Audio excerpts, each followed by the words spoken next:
welcome to Liberty Live. Today we're going to be talking about Jesus, Carpenter or Tekton. Now 3.2 miles away from Nazareth, where Jesus grew up, there's a city called Sepphoris. In this video teaching, we're going to talk in a little detail about such a city and why it's so magnificent that we discovered a quarry within the city. Now, Sepphoris was one of the gems of Galilee. It was the capital of the Galilean region. It was a crown of the region because of Herod and what he did and decided to do there, because it connected the trade route through the way of the sea. And also there was unbelievable, thriving people group civility there. There was mosaics that were almost unmatched in all the world there. It was a very brilliant city filled with tectons, craftsmen, artisan trades, and it later on becomes a memorial to the advancements in their day of the believing people of Israel. Now, one thing that you're going to see in the video is this limestone vessel, limestone pitcher, which was made famous in John 2 in the wedding of Cana at Galilee, where the stone jars were found. Now, how do we know that the jars were made out of stone? Because the Bible tells us. Also, what we need to know is why they were made out of stone. They were impervious to teruma or other types of uncleanliness. And what we find here is in the city of Sepphoris, there's over 600 pieces of slag, production slag, from making vessels like this, bowls, cups, plates, pitchers, jars, and with a lathe. They actually had a stone lathe that they would turn the vessels on after they would use a chisel and chisel them down. And since this is made out of stone, if you're chiseling it down and it breaks in half, they would discard the production waste, and we found these all over Sepphoris in the quarry. Now, Dr. Yonatan Adler of the Israeli Antiquities Authority has studied extensively and was given authority or responsibility over the site, in which case publicized his findings in all of his research. This is a limestone piece of slag that is not waste, but it's a broke off piece of a section, and this is one of the limestone vessels that was carved, chiseled into a functioning vessel or pitcher, where you would fill it with oil or wine or water. In this case, we have a vessel like this found in the book of John chapter 2, where Jesus turns water into wine through the limestone jars or vessels that were holding 20 to 30 gallons of water, and he turned them into wine to be used for the wedding. Now, what they would do is dip a pitcher like this into the stone vessel, stone jar, stone vat, and then take this into the banquet. And so the reason that these are made out of limestone is they're impervious to teruma, which is a state of uncleanliness based on ritual contamination with a corpse or other types of disqualification for fellowship based on contact. Okay, so join us into this video teaching where we look into Jesus, Carpenter or Tekton. First of all, what is a carpenter and what is a Tekton? A carpenter is a man or woman, a tradesman or tradeswoman, who works primarily with wood. Now, here's an amazing thought. Jesus creates the universe and all things. He creates the trees, the forests, and then humbles himself to the point where a tree he created, he was used to crucify him himself. He made the trees, worked a tradesman as working with wood his entire life, then humbles himself and allows himself to be attached to that very wood so that we would be made free. That's a humble thought. Okay, now let's take it a step further. Do you know the word in Greek is Architekton? And that's actually where we get the word architect from. See, a Tekton works with wood and with stone, like a stonemason. See, in the Hebrew language, the word builder is closer to the word Tekton, a builder. And if we look at Galilee, all of the greater area of Galilee, Nazareth, Bethsaida, Bethlehem, and all of the surrounding regions in Jerusalem, it's very a stony region. There's rocks everywhere, limestone. As a matter of fact, the temple of God is made out of rock, limestone, and wood. Cedar wood, wood of Lebanon, which is still a local wood. Jesus gave many parables about building your house on a solid rock, right? And building your house upon the rock, not on the sand. Many times they built into rocks, into caves, part rock, part terrain, and they would dig into there because it was soft rock. You could do that with iron chisels. As a matter of fact, we found many of these. Now, here's what we're going to talk about today. So, where Jesus lived in Nazareth, he grew up 3.2 miles away from Nazareth is a city called Sepphoris or Zippori.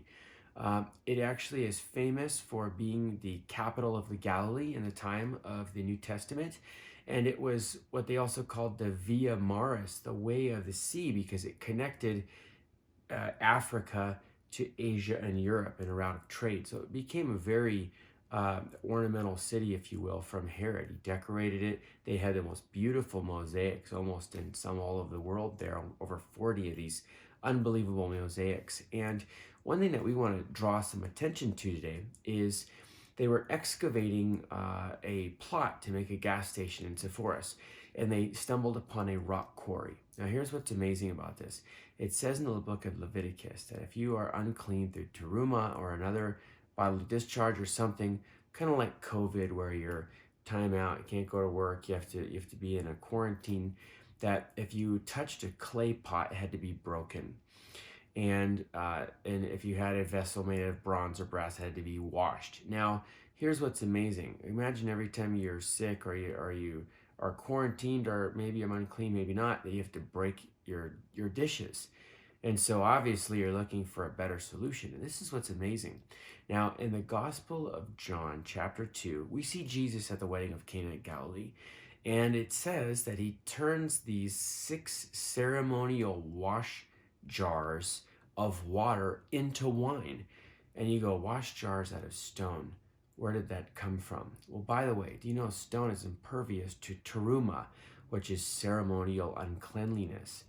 Limestone, by the way. So what they did is they made these vessels out of stone so that whether someone is clean, in other words, they're sterile all the time. And Jesus uses these stones, but here's what's amazing. In Sepphoris, the quarry, they found these stones that were turned into drinking vessels, pots, bowls, wash basins, wash jars, like 30-gallon wash jars, and then something that looks like a pitcher. As a matter of fact, they have, here's a limestone rock, and by the way, if Jesus is a Tecton, and he's working 3.2 miles away from one of the largest, most lucrative quarries in the day, I mean, that's big. To find out where Messiah worked, to find out where God in the flesh spent some of his time. I mean, imagine he creates all things. So when he comes to earth, he's still going to create bara. I create something out of nothing. Now, this is only to God. Only God has this ability to create something out of nothing. And it's amazing that he's the Prince of Life, the chief architect of our faith, the master builder. Even Paul said, like a master builder, the stones are laid up. So Jesus goes from working with limestone to living stones. Now, what's amazing is in Israel, they still have a municipal ordinance, if you will, that the city must be covered in limestone, at least faced or plated by a facade, which is about this thick. So they have modern building materials, and then they have to secure it with plates that are about 1 inch thick, this big, on all of the buildings and walls, everything in Jerusalem and the old city and surrounding, because it's beautiful, it's white, it's pure. Again, we're living stones, and there's a great deal of information about the stones, but I want to show you something they found at Sepphoris or Zippori, and this is a limestone drinking vessel. It looks like a pitcher. This is what they would have poured the wine, water into wine at John 2.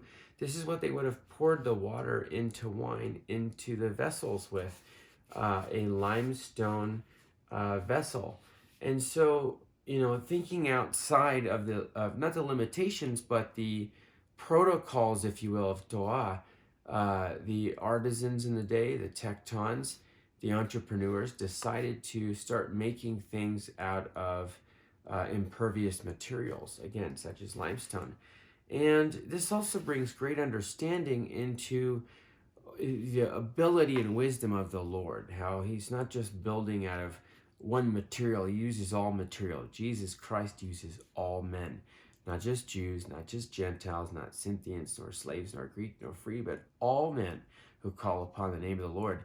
He will shape them into something that can be that the Spirit of God could come in and be freely poured out. Something that was a stone, and again, a stone by itself, the purposes are somewhat limited, but once you take a chisel and start shaping it, it takes on the personality of he who yields a chisel. So, beloved, if we are living stones, then we take on the personality of he who yields a chisel. In other words, we are shaped by the God of glory. We are shaped by the God of Abraham and Isaac and Jacob. We are shaped by the master Architekton, the Tecton of the universe, who came in the flesh, taking living stones, such as you and I, and shaping us and building us and refining us and molding us into something that is fit for the master, sculpting our personalities, sculpting our character, training our godliness, raising us as children, holy, no longer as the world, putting off the ways of the flesh, putting on Christ, the yoke of grace, the bond of humility, the grace of our bond servantship to serve the master with our heart, soul, mind, and strength, knowing that by doing so, we're not only attaining a habitation in heaven that's incorruptible, not only doing so, we're bringing glory and honor to God. Not only doing so, that God is ransoming all creation through his creation, so that creation can turn to creator, but also understanding that if we are living stones, we come together and join to a holy temple and Lord, that it is the hand of God that moves us, that shapes us, again, that builds us, refines us, that made us and will make us into something that is glorious and beautiful. Beloved, don't lose hope of your progress in Christ. Don't lose hope because of where you are or where you were. I want you to think about where you will be, because Jesus Christ talks to us as we will be, not just as we are. He didn't take us and leave us at the sin level. He got that, he chiseled that off of us and made us saints. He put his redemptive nature within us and then poured out the love of God, the Holy Spirit, upon those who act, so that we could be clean for the use of God, the holy God of Abraham, Isaac, and Jacob. Useful for the house of God, the Beth Mikdash, the house of sanctification, the house of prayer for all nations.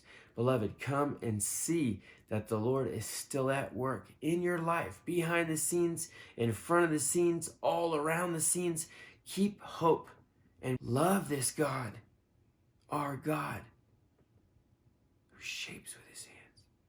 Love this God, who didn't cast you by the wayside like an unusable stone, but rather picked you up, chisel in hand. So finally, if Jesus is the Tekton, meaning that he's able to work with any material, wood, stone, metal, right? Any tool that ever was, he can make it.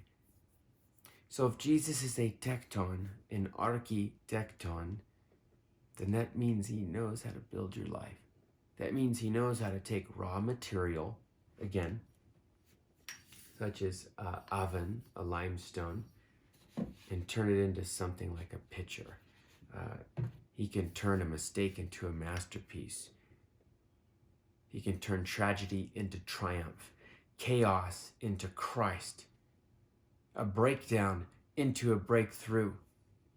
He can turn disaster, beloved, into your destiny. He can turn despair and destruction into deliverance, into something dynamic. Will you let him shape your life? You put your stone into his hand so that he can make it something beautiful, something hallowed, something holy.